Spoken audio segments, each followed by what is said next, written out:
ಓಂ ಅಜ್ಞಾನತಿಮಿರಾಂಧಸ್ಯ ಜ್ಞಾನಾಂಜನಶಲಾಕಯ ಚಕ್ಷುರುನ್ಮಿತಂ ಯೇನ ತಸ್ಮೈ ಶ್ರೀ ಗುರುವೇ ನಮಃ. ನಮೋ ಓಂ ವಿಷ್ಣುಪಾದಾಯ ಕೃಷ್ಣಪ್ರೇಷ್ಠಾಯ ಭೂತಲೇ ಶ್ರೀಮತೆ ಭಕ್ತಿ ವೇದಾಂತ ಸ್ವಾಮಿನಿತಿ ನಾಮಿನೇ.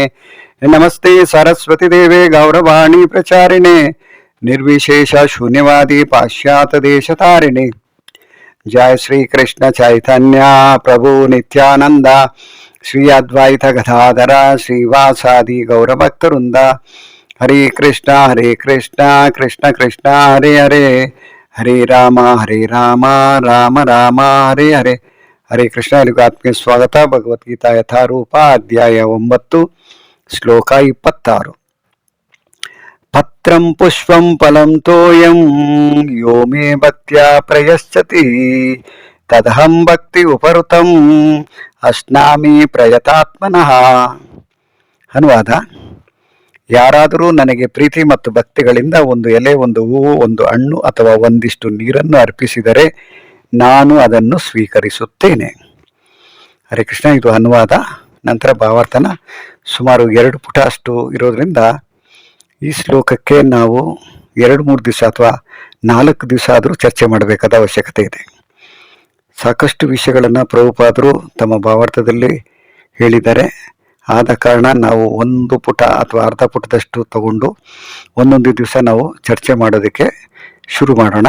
ಅದರಲ್ಲೂ ಮುಖ್ಯವಾಗಿ ಮೊದಲ ಭಾಗವಾಗಿ ಭಾವಾರ್ಥದಲ್ಲಿ ಏನನ್ನ ಹೇಳಿದ್ದಾರೆ ಅನ್ನೋದನ್ನು ನೋಡೋದಾದರೆ, ಬುದ್ಧಿವಂತನು ನಿತ್ಯ ಸುಖಕ್ಕಾಗಿ ಒಂದು ಶಾಶ್ವತವಾದ ಆನಂದಮಯವಾದ ನಿವಾಸವನ್ನು ಪಡೆಯಲು ಕೃಷ್ಣ ಪ್ರಜ್ಞೆಯಲ್ಲಿ ಅಥವಾ ಭಗವಂತನ ದಿವ್ಯ ಪ್ರೀತಿಯುತ ಸೇವೆಯಲ್ಲಿ ನಿರತನಾಗಿರುವುದು ಅತ್ಯವಶ್ಯಕ.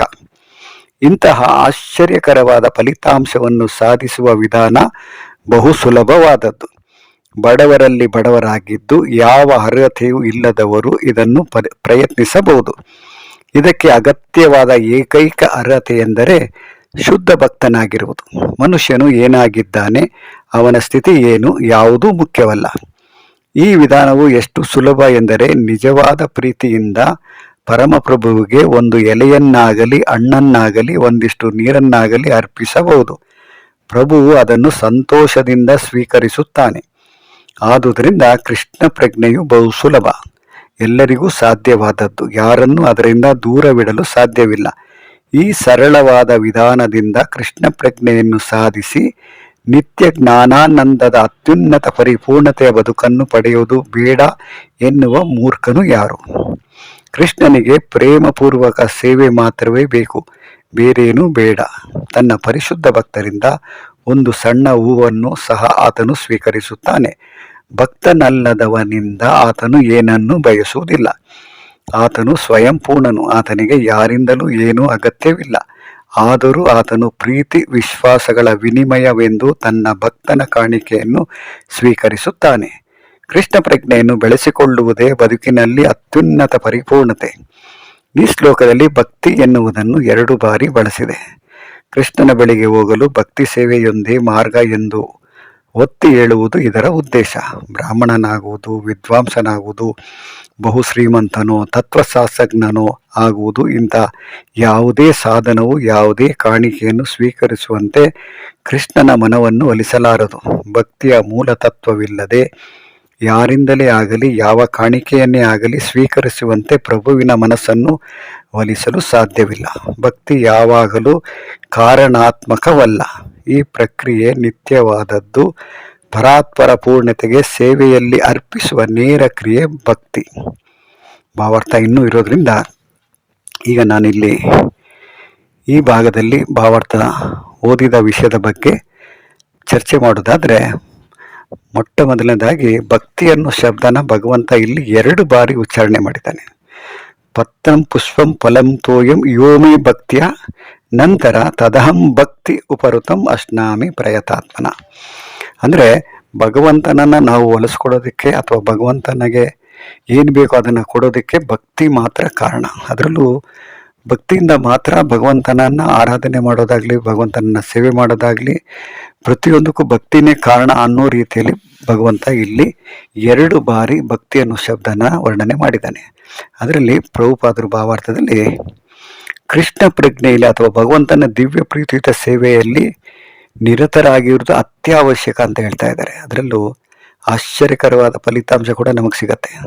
ಅದರಲ್ಲೂ ಬಡವರಲ್ಲಿ ಬಡವರಾಗಿದ್ದು ಅವರಿಗೆ ಯಾವುದೇ ರೀತಿ ಅರ್ಹತೆ ಇಲ್ಲದೆ ಇದ್ರೂ ಕೂಡ ಅವರು ಭಗವಂತನನ್ನ ಸೇವೆ ಮಾಡೋದು ಎಷ್ಟು ಸುಲಭ ಮಾಡಿಕೊಟ್ಟಿದ್ದಾನೆ ಭಗವಂತ. ಅಂದರೆ ಭಗವಂತ ಕೇಳ್ತಕ್ಕಂಥ ವಿಷಯ ಏನಂದರೆ ಪತ್ರಂ ಪುಷ್ಪಂ ಫಲಂ ತೋಯಂ. ಅಂದರೆ ಒಂದು ಹಣ್ಣು ಇರ್ಬೋದು, ಒಂದು ಎಲೆ ಇರ್ಬೋದು, ಒಂದು ಹೂವು ಇರ್ಬೋದು, ಸ್ವಲ್ಪ ನೀರು ಇರ್ಬೋದು, ಇದು ಎಲ್ಲ ಜಾಗದಲ್ಲೂ ಸಿಗತ್ತೆ. ಯಾವುದೇ ದೇಶಕ್ಕೆ ಹೋದ್ರೂ ಕೂಡ, ಯಾವುದೇ ಪ್ರಾಂತ್ಯಕ್ಕೆ ಹೋದ್ರೂ ಕೂಡ, ಯಾವುದೇ ಮರಳುಗಾಡಲ್ಲಿದ್ರೂ ಕೂಡ ನಮಗೆ, ಅಥವಾ ಯಾವುದೇ ಜನನೇ ಇಲ್ಲದೆ ಇರ್ತಕ್ಕಂಥ ಜಾಗಕ್ಕೆ ಹೋದ್ರೂ ಕೂಡ, ನಾವು ಹಿಮಾಲಯಕ್ಕೆ ಹೋದ್ರೂ ಕೂಡ, ಅಥವಾ ಇನ್ಯಾವುದೋ ದೂರದ ಪ್ರದೇಶಕ್ಕೆ ಹೋದ್ರೂ ಕೂಡ ಈ 4 ಸಂಗತಿ ಅಂದರೆ 4 ವಸ್ತುವನ್ನು ಏನು ಭಗವಂತ ಕೇಳ್ತಾ ಇದ್ದಾನೆ, ಒಂದು ಪತ್ರ ಇರ್ಬೋದು, ಒಂದು ಎಲೆ ಇರ್ಬೋದು, ಅಥವಾ ಒಂದು ಹಣ್ಣು ಇರ್ಬೋದು, ನಂತರ ಒಂದಿಷ್ಟು ನೀರು. ಪ್ರತಿಯೊಬ್ಬ ಮನುಷ್ಯನು ಬದುಕಬೇಕಾದ್ರೆ ಯಾವುದೇ ರೀತಿ ಆಹಾರ ಇಲ್ಲದೆ ಇದ್ರೂ ಕೇವಲ ಒಂದು ನೀರಿಂದ ತನ್ನ ಜೀವನನ ಸಾಗಿಸ್ಬೋದು ಅಂತ ನಾವು ನೋಡಿದ್ದೀವಿ. ಸಾಕಷ್ಟು ಮುನಿಗಳು, ಕೆಲವರು ತಪಸ್ವಿಗಳು ಕೇವಲ ನೀರನ್ನು ತಗೊಂಡು ಜೀವನ ಮಾಡಿದ್ದಾರೆ, ಸಾಕಷ್ಟು ವರ್ಷಗಳ ಕಾಲ ಇದ್ದಾರೆ. ಆದರೆ ಇಲ್ಲಿ ಭಗವಂತ ನಮ್ಮಿಂದ ಅಪೇಕ್ಷೆ ಪಡ್ತಕ್ಕಂಥದ್ದು ಇಷ್ಟು ಸರಳವಾದ ವಸ್ತುವನ್ನು ಯಾತಕ್ಕೆ ಕೇಳ್ತಾ ಇದ್ದಾನೆ. ಅದರ ಉದ್ದೇಶ ಒಂದೇ, ಬಡವರಲ್ಲಿ ಬಡವರಾಗಿರ್ಬೋದು, ಆತನಿಗೇನು ಗೊತ್ತಿಲ್ಲ, ಪಾಂಡಿತ್ಯ ಇಲ್ಲ, ಜ್ಞಾನ ಇಲ್ಲ, ಏನಿಲ್ಲದೆ ಇದ್ರೂ ಕೂಡ ಭಗವಂತನಿಗೆ ನೈವೇದ್ಯ ಮಾಡ್ಬೋದು. ಏನು ಹಣ್ಣು ಎಲ್ಲಿ ಬೇಕಾದರೆ ಸಿಗತ್ತೆ. ಅದರಲ್ಲೂ ಎಲೆಯನ್ನು, ತುಳಸಿ ಎಲೆಗೆ ಇಲ್ಲಿ ಮಹತ್ವ ಕೊಟ್ಟಿದ್ದಾರೆ. ಅದರಲ್ಲಿ ತುಳಸಿಯನ್ನು ಭಗವಂತನಿಗೆ ಅರ್ಪಣೆ ಮಾಡ್ಬೋದು. ಒಂದು ಹೂ ಇರ್ಬೋದು, ಅಥವಾ ಸ್ವಲ್ಪ ನೀರು ಭಗವಂತನಿಗೆ ನೈವೇದ್ಯ ಮಾಡ್ಬೋದು. ಆದರೆ ಭಗವಂತ ಕೇಳಿರೋದು ಇಷ್ಟೇ ಅಂತ ನಾವು ಯಾವಾಗಲೂ ಇದನ್ನೇ ಕೊಡಬಾರ್ದು. ನಮ್ಮ ಹತ್ರ ಇರ್ತಕ್ಕಂಥ ಯಾವುದೇ ವಸ್ತು, ನಾವು ದೊಡ್ಡ ಶ್ರೀಮಂತರು ಇರ್ಬೋದು ಅಥವಾ ಮಧ್ಯಮ ವರ್ಗದಲ್ಲಿರ್ಬೋದು, ನಾವು ಏನನ್ನು ತಗೊಳ್ತೀವಿ ಆಹಾರವಾಗಿ, ಅದೆಲ್ಲ ಭಗವಂತನಿಗೆ ನೈವೇದ್ಯ ಮಾಡ್ಬೋದು. ಭಗವಂತ ಕೇಳಿರ್ತಕ್ಕಂಥದ್ದು ಪತ್ರಂ ಪುಷ್ಪಂ ಫಲಂ ತೋಯಂ ಅಂದ್ಬಿಟ್ಟು ಕೇವಲ ಒಂದು ಎಲೆ, ಒಂದು ಹಣ್ಣು, ಒಂದಿಷ್ಟು ನೀರು, ಇದನ್ನು ಮಾತ್ರ ಕೊಟ್ಟು ಭಗವಂತನನ್ನ ತೃಪ್ತಿಪಡಿಸ್ಬೋದು ಅಂತ ತಿಳ್ಕೊಬಾರ್ದು. ಭಗವಂತ ಕೇಳಿರ್ತಕ್ಕಂಥದ್ದು ಯಾರಿಗೂ ತೊಂದರೆ ಆಗಬಾರ್ದು. ಪ್ರತಿಯೊಬ್ಬರು ಭಗವಂತನನ್ನು ಪ್ರೀತಿಸ್ಬೋದು, ಪ್ರತಿಯೊಬ್ಬರು ಭಗವಂತನಿಗೆ ನೈವೇದ್ಯ ಮಾಡ್ಬೋದು ಅನ್ನೋ ಕಾರಣಕ್ಕೆ ಇಲ್ಲಿ ಹೇಳಿದ್ದಾನೆ ಹೊರತು ಪ್ರತಿಯೊಬ್ಬರು ಇದನ್ನು ಮಾತ್ರ ನನ್ನ ಕೊಡಿ, ಮಿಕ್ಕಿದೆಲ್ಲ ನೀವು ತಗೊಳ್ಳಿ ಅಂತ ಏನೂ ಹೇಳಿಲ್ಲ. ಅದನ್ನು ನಾವು ತಪ್ಪಾಗಿ ಅರ್ಥ ಮಾಡ್ಕೋಬಾರ್ದು. ಭಗವಂತನಿಗೆ ನಾವು ಏನನ್ನು ನೈವೇದ್ಯ ಮಾಡ್ತೀವಿ ಅದರಲ್ಲಿ ಮುಖ್ಯವಾಗಿ ಏನೂ ಇಲ್ಲದೇ ಇದ್ದವರು ಕೂಡ ಭಗವಂತನಿಗೆ ನೈವೇದ್ಯ ಮಾಡ್ಬೋದು. ಕೇವಲ ಒಂದು ಸ್ವಲ್ಪ ನೀರನ್ನು ಕೊಡ್ಬೋದು ಭಗವಂತನಿಗೆ, ಅಥವಾ ಒಂದು ತುಳಸಿ ಎಲೆಯನ್ನು ಕೊಡ್ಬೋದು, ಅಥವಾ ಒಂದು ಹಣ್ಣನ್ನು ನೈವೇದ್ಯ ಮಾಡ್ಬೋದು, ಅಥವಾ ಒಂದು ಹೂವನ್ನು ಕೂಡ ಭಗವಂತನಿಗೆ ಇಡ್ಬೋದು. ಅದು ಏನೂ ಇಲ್ಲದೆ ಇದ್ದಾಗ, ಯಾವ ಜಾಗಕ್ಕೆ ಹೋದಾಗ ನಮಗೆ ಯಾವುದೇ ರೀತಿಯಲ್ಲೂ ಸಾಕಷ್ಟು ಆಹಾರ ಅಥವಾ ಸಾಕಷ್ಟು ಪದಾರ್ಥಗಳು ಸಿಗದೇ ಇದ್ದಾಗ, ಕೊನೆಯ ಪಕ್ಷ ಈ 4 ವಸ್ತುಗಳು ಏನನ್ನ ಭಗವಂತ ಕೇಳಿದ್ದಾನೆ, ಈ 4ರಲ್ಲಿ ಎಲ್ಲ 4 ಸಿಗ್ಬೋದು, ಅಥವಾ 3 ಸಿಗ್ಬೋದು, ಅಥವಾ ಕೇವಲ 1-6 ಸಿಗತ್ತೆ. ಅದು ಪ್ರತಿಯೊಬ್ಬರಿಗೂ ಅವಶ್ಯಕತೆ ಇದೆ. ಅದು ನೀರು ಅಂತ ನಾವು ಹೇಳ್ಬೋದು. ನಂತರ ಇಲ್ಲಿ ಭಗವಂತ ನಮ್ಮಿಂದ ಏನು ಅಪೇಕ್ಷೆ ಪಡ್ತಾ ಇದ್ದಾನೆ, ಯಾತಕ್ಕೆ ಈ ರೀತಿ ಸರಳವಾದ ವಸ್ತುವನ್ನು ನಮ್ಮಿಂದ ಅಪೇಕ್ಷೆ ಪಡ್ತಾ ಇದ್ದಾನೆ ಅನ್ನೋದಾದರೆ, ಅದನ್ನು ಪ್ರಭುಪಾದರು ಇಲ್ಲಿ ಏನು ಹೇಳ್ತಾ ಇದ್ದಾರೆ ಅಂದರೆ, ಭಾವಾರ್ಥದಲ್ಲಿ ಮನುಷ್ಯನು ಏನಾಗಿದ್ದಾನೆ, ಅವನ ಸ್ಥಿತಿ ಏನು, ಯಾವುದೂ ಮುಖ್ಯವಲ್ಲ. ನಮ್ಮ ಸ್ಥಿತಿಗತಿ ಏನೇ ಇದ್ರೂ ಕೂಡ ನಾವು ಭಗವಂತನನ್ನು ಆರಾಧನೆ ಮಾಡ್ಬೋದು, ಭಗವಂತನನ್ನು ಸೇವೆ ಮಾಡ್ಬೋದು. ಅದು ಬಹಳ ಮುಖ್ಯ. ಅದರಲ್ಲೂ ಮುಖ್ಯವಾಗಿ ನಿಜವಾದ ಪ್ರೀತಿಯಿಂದ ಪರಮಪ್ರಭುವಿಗೆ ಒಂದು ಎಲೆಯನ್ನಾಗಲಿ, ಹಣ್ಣನ್ನಾಗಲಿ, ಒಂದಿಷ್ಟು ನೀರನ್ನಾಗಲಿ ಅರ್ಪಿಸಬಹುದು. ಪ್ರಭುವು ಅದನ್ನು ಸಂತೋಷದಿಂದ ಸ್ವೀಕರಿಸುತ್ತಾನೆ ಅಂತ ಇಲ್ಲಿ ಪ್ರಭುಪಾದರು ಭಾವಾರ್ಥದಲ್ಲಿ ಹೇಳಿದ್ದಾರೆ. ಅಂದರೆ ನಮಗೆ ಏನೆಲ್ಲ ಇದೆ ಪ್ರತಿಯೊಂದನ್ನು ಭಗವಂತನಿಗೆ ಅರ್ಪಣೆ ಮಾಡ್ಬೋದು. ಆದರೆ ಏನೂ ಇಲ್ಲದೆ ಇದ್ದಾಗ ಭಗವಂತನಿಗೆ ಪ್ರೀತಿಯಿಂದ, ಅದು ಬಹಳ ಮುಖ್ಯವಾದದ್ದು, ಪ್ರೀತಿಯಿಂದ ಭಗವಂತನಿಗೆ ನಾವು ಕೊಟ್ಟಾಗ, ಅದರಲ್ಲೂ ಮುಖ್ಯವಾಗಿ ನಾವು ಕುರುಕ್ಷೇತ್ರ ಯುದ್ಧಕ್ಕೆ ಮುಂಚೆ ಭಗವಂತ ಸಂಧಾನಕಾರಿಯಾಗಿ ಹೋದಾಗ ದುರ್ಯೋಧನ ಕೃಷ್ಣನನ್ನು ಆಹ್ವಾನ ಮಾಡ್ತಾನೆ ಭೋಜನ ಕೂಟಕ್ಕೆ. ಆದರೆ ಕೃಷ್ಣ ಅದನ್ನು ತಿರಸ್ಕಾರ ಮಾಡ್ತಾನೆ, ಎಲ್ರಿಗೂ ಗೊತ್ತಿದೆ ಇದು. ಮತ್ತು ನಾನು ಅದನ್ನು ಯಾತಕ್ಕೆ ಇಲ್ಲಿ ಹೇಳ್ತಾ ಇದ್ದೀನಿ ಅಂದರೆ, ಕೃಷ್ಣ ವಿದುರನ ಮನೆಗೆ ಹೋಗ್ತಾನೆ ಪ್ರಸಾದನ ತಗೊಳ್ಳೋದಕ್ಕೆ. ಆದರೆ ದುರ್ಯೋಧನ ಯಾವ ರೀತಿ ಎಷ್ಟೆಲ್ಲ ಸೌಕರ್ಯ ಮಾಡಿರ್ತಾನೆ ಅಂದರೆ, ಕೃಷ್ಣನಿಗೆ ಆ ರೀತಿ ಭೋಜನನ ಕೊಟ್ಟು ಕೃಷ್ಣನಿಂದ ಏನೆಲ್ಲ ಉಪಯೋಗ ಪಡಿಸ್ಕೋಬೋದು ಅನ್ನೋ ರೀತಿಯಲ್ಲಿ ಆತ ಆಲೋಚನೆ ಮಾಡ್ತಾ ಇರ್ತಾನೆ. ಆದರೆ ದುರ್ಯೋಧನ ಕೃಷ್ಣನ ಭಕ್ತ ಆಗಿರೋದಿಲ್ಲ. ಆದರೆ ವಿದುರ ಕೃಷ್ಣನಿಗೆ ಭಕ್ತ ಆಗಿರೋ ಒಂದು ಕಾರಣಕ್ಕೆ ವಿದುರನ ಆಹ್ವಾನನ ಕೃಷ್ಣ ಸ್ವೀಕರಿಸ್ತಾನೆ ಅನ್ನೋದನ್ನು ನಾವು ಮಹಾಭಾರತದಿಂದ ನಾವು ಕಲ್ತ್ಕೊಂಡಿದ್ದೀವಿ. ಅಂದರೆ ಭಗವಂತ ಏನನ್ನು ಇಷ್ಟಪಡ್ತಾನೆ ಅದು ಭಗವಂತನ ಭಕ್ತರಾಗಿರಬೇಕು, ಭಗವಂತನಿಗೆ ಪ್ರೀತಿಯಿಂದ ಸೇವೆ ಮಾಡ್ತಕ್ಕಂಥ ವ್ಯಕ್ತಿಗಳನ್ನು ಆಶ್ರಯ ಪಡಿತಾನೆ ಹೊರತು ಭಗವಂತ ದುರಹಂಕಾರದಿಂದ ದುರ್ಯೋಧನ ಆಸ್ಥಾನಕ್ಕೆ ಹೋದಾಗ, ದುರ್ಯೋಧನ ಔತಣಕೂಟಕ್ಕೆ ಕರೆದಾಗ ದುರ್ಯೋಧನ ಆಹ್ವಾನನ ತಿರಸ್ಕಾರ ಮಾಡ್ತಾನೆ. ಅದರಿಂದ ನಮಗೆ ಗೊತ್ತಾಗತ್ತೆ ಅದನ್ನು ಇಲ್ಲಿ ಪ್ರಭುಪಾದರು ಯಾವ ರೀತಿ ವರ್ಣನೆ ಮಾಡಿದ್ದಾರೆ. ಅದರಲ್ಲೂ ಮುಖ್ಯವಾಗಿ ಭಗವಂತ ಪ್ರೀತಿಯಿಂದ ಭಗವಂತನನ್ನು ಸೇವೆ ಮಾಡೋದು ಹೇಗೆ ಅನ್ನೋದನ್ನು ನಾವು ಕಲ್ತ್ಕೊಳ್ಳೋದಕ್ಕೆ ಸಾಕಷ್ಟು ಉದಾಹರಣೆಗಳು ನಮಗೆ ಸಿಗುತ್ತೆ. ರಾಮಾಯಣ ಇರ್ಬೋದು, ಮಹಾಭಾರತ ಇರ್ಬೋದು, ಶ್ರೀಮದ್ ಭಾಗವತ ಇರ್ಬೋದು, ಸಾಕಷ್ಟು ವೇದ ಪುರಾಣಗಳಲ್ಲಿ ನಮಗೆ ಸಾಕಷ್ಟು ವಿಷಯಗಳು ಸಿಗುತ್ತೆ. ಅದರಲ್ಲೂ ಮುಖ್ಯವಾಗಿ ಕೃಷ್ಣನಿಗೆ ಪ್ರೇಮಪೂರ್ವಕ ಸೇವೆ ಮಾತ್ರವೇ ಬೇಕು ಅಂತ ಹೇಳಿದ್ದಾರೆ. ಅದರಲ್ಲೂ ಬೇರೇನು ಬೇಡ ಅಂದರೆ ತನ್ನ ಪರಿಶುದ್ಧ ಭಕ್ತರಿಂದ ಒಂದು ಹಣ್ಣು, ಹೂವು ಅಥವಾ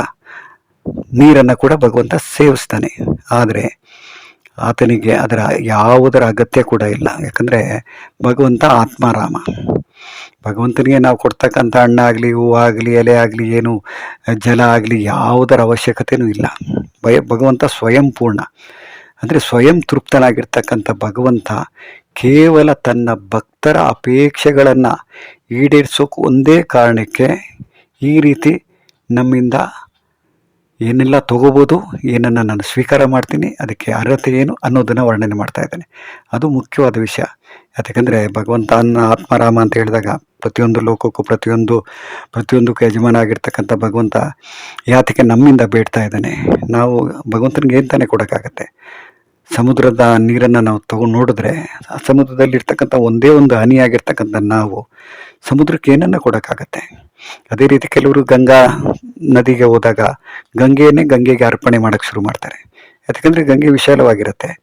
ಗಂಗೆ ನೀರನ್ನು ಗಂಗೆಗೆ ಅರ್ಪಣೆ ಮಾಡೋ ಉದ್ದೇಶ ಏನಪ್ಪ ಅಂದರೆ, ಈಗ ಪ್ರತಿಯೊಂದು ಭಗವಂತಂದು ಪತ್ರ ಇರ್ಬೋದು, ಪುಷ್ಪಂ ಇರ್ಬೋದು, ಫಲಂ ಇರ್ಬೋದು, ತೋಯಂ ಇರ್ಬೋದು, ಏನೆಲ್ಲ ಭಗವಂತ ಅಪೇಕ್ಷೆ ಮಾಡ್ತಾನೆ ಪ್ರತಿಯೊಂದಕ್ಕೂ ಒಡೆಯ ಭಗವಂತ.